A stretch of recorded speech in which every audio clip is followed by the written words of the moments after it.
Urban residency ખાતે વુડા અધિકારીઓની સવારના સુમારે ઓચિંતી રેડ.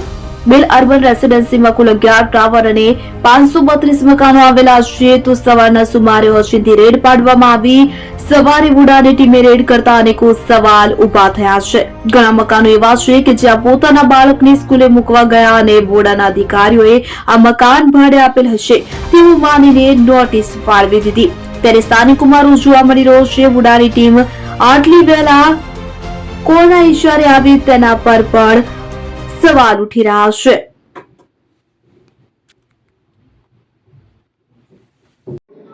હલો બેન, હા બોલો.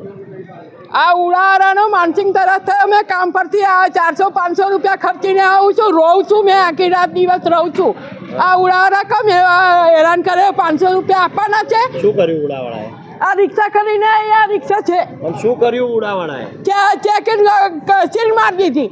તમારા ઘરે? હા, તમારે બાર બેસી રહેવાનું. હવે ઉડાના ધક્કા ખાવાના. પૈસા ભરાઈ ગયા છે, દસ્તાવેજ આપી દીધું, બધું આપી દીધું. તમે અહીંયા જ રહો છો? હા. તો તમે કઈ ગયા હતા? હું નોકરી ગઈ હતી.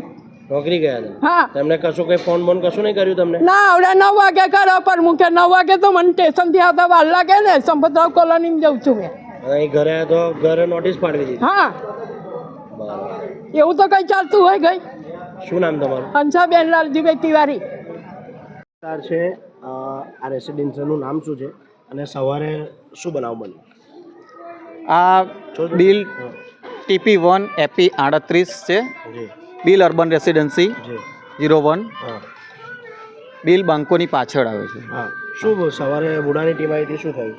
ઉડાની ટીમ આવીને ચેકિંગ હાથ ધરવામાં આવ્યું છે કે જે અહીંયા કોઈ ભાડેથી રહેતા હોય જી કે મકાન બંધ હોય, જી. જેઓને મકાન મળ્યા છે તેમ છતાં આજે 1 વર્ષ ઉપર થવા આવ્યું પણ રહેવા નથી આવ્યા, જી. એવાના ઘરે નોટિસ મારવામાં આવી છે. પણ એમાં કંઈક ને કંઈક એવી જગ્યા પર નોટિસો વાગી ગઈ છે કે જે લોકો રહે છે જી અને નોકરી ધંધે ગયા હોય હા.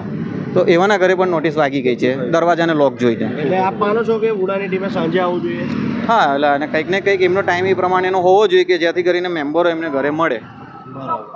અને આપ એવું પણ માનો છો કે જે મકાન માલિક હોય એને જ રહેવાનું જોઈએ, ભાડેથી આપવું જોઈએ? હા, મકાન માલિક છે એને મકાન માલિકે જાતે જ રહેવું જોઈએ, કારણ કે ગવર્મેન્ટે જ્યારે પણ ફોર્મ ભરાયા હતા ત્યારે પણ એમાં ઉલ્લેખ કરેલો છે કે આ મકાન તમને રહેવા માટેના છે, ભાડે કે વેચાણ કરવા માટે નથી. 7 વર્ષની મુદત છે.